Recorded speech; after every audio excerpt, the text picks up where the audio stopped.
नमस्कार दोस्तों, मैं Ashwani Dhiman AB voice news से आप सभी देशवासियों को गणतंत्र दिवस की हार्दिक शुभकामनाएं देता हूं। 26 जनवरी यानी आज देश में 73वां गणतंत्र दिवस मनाया जा रहा है। आज ही के दिन 26 जनवरी 1950 को सुबह 10:18 पर देश का संविधान पूरी तरह से लागू कर दिया गया था।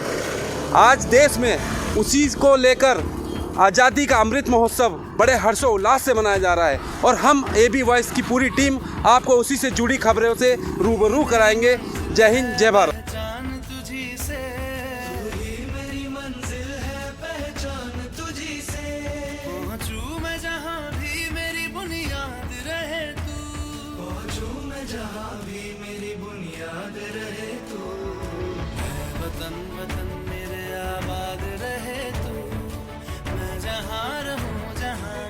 कार्यालयों पर कांग्रेस की परंपरा के अनुसार सभी जगह ध्वजारोहण किया है और मंगल कामना की है कि देश तरक्की करे। उन शहीदों को प्रणाम किया है और 17 सेनानियों का स्मरण करते हुए आज हमारा देश आज़ाद कराने में जिनका महत्वपूर्ण योगदान था, जो शहीद हुए उनको श्रद्धांजलि और जो 17 सेनानियों ने योगदान दिया था उनको मैं प्रणाम करता हूँ।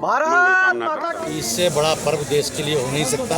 इसी के साथ साथ और इस जो पर्व है, इस पर्व की रक्षा और लोकतंत्र की रक्षा रखने के लिए जिस तरह आज केंद्र सरकार लोकतंत्र को तोड़ देना चाहती है, संविधान को तोड़ देना चाहती है, तो आज शपथ लेनी चाहिए कि आने वाले जो चुनाव हैं 14 फरवरी को, उसमें यहाँ कांग्रेस के लोगों को वोट देकर, कांग्रेस के प्रत्याशियों को वोट देकर इस लोकतंत्र की और संविधान की रक्षा करने के लिए जो कांग्रेस आगे बढ़कर जिम्मा संभाले हुए उसके कैंडिडेटों को जिताएं।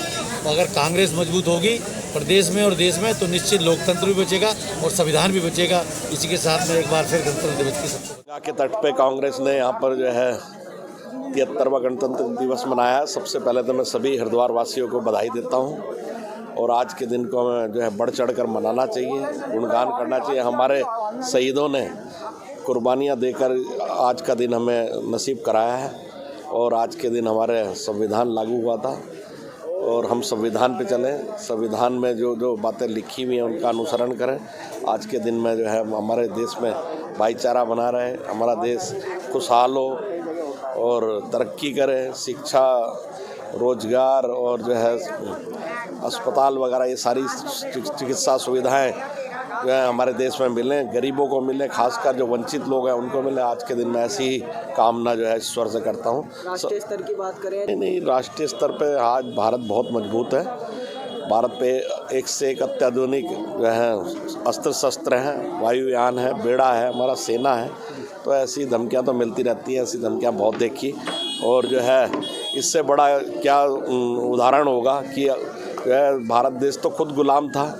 तो जब जो है हमने उस समय आज़ादी के मतवालों ने स्वतंत्रता हासिल कर ली तो आज तो हम जो है हर तरह से संपन्न हैं, कोई बात ही नहीं है इसमें। धमकी देने वाले मुँह की खाएंगे। धन्यवाद। 1950 को कांग्रेस ने एक लोकतंत्र का अधिकार देश की जनता को दिया था और उस दिन से आज तक इसी प्रकार का लोकतंत्र का ये पर्व मनाया जाता है। और 1950 को बाबा साहब अम्बेडकर ने हमारे संविधान की रचना की थी और 26 जनवरी 1950 को ये संविधान लागू हुआ था। इसीलिए आज हमें जो है अपना 73वां गणतंत्र दिवस मना रहे हैं और सीधी सभी कांग्रेसी कार्यकर्ताओं का लक्ष्य है कि 2022 में जिस प्रकार से उत्तराखंड के अंदर भाजपा की विदाई की जाए और कांग्रेस की सरकार स्थापित की जाए। तो आज से ये मुहिम हमारी प्रारंभ हो गई है और जिसमें हमारे लोकप्रिय नेता जो जन के नेता हैं सतपाल ब्रह्मचारी, जो कि लगातार जनता के बीच में रहते हैं।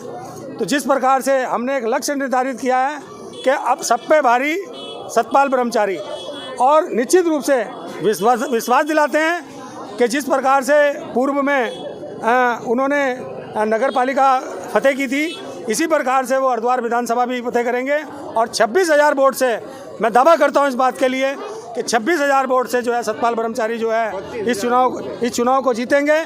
इसका कारण आपको बता देता हूँ कि मैं तमाम रेहड़ी पटरी वालों का प्रतिनिधित्व करता हूँ और 1,40,000 में से 22,000 जो वोटर है वो रेहड़ी पटरी वाला है और रेहड़ी पटरी वाला वोटर जो है सीधा का सीधा वो सतपाल ब्रह्मचारी जी को वोट जाएगा और मदन कौशिक जी की विदाई तय है। उन्होंने जो है 20 साल के कार्यकाल में एक भी उपलब्धि हरिद्वार में तो परिवर्तन हो ही रहा है।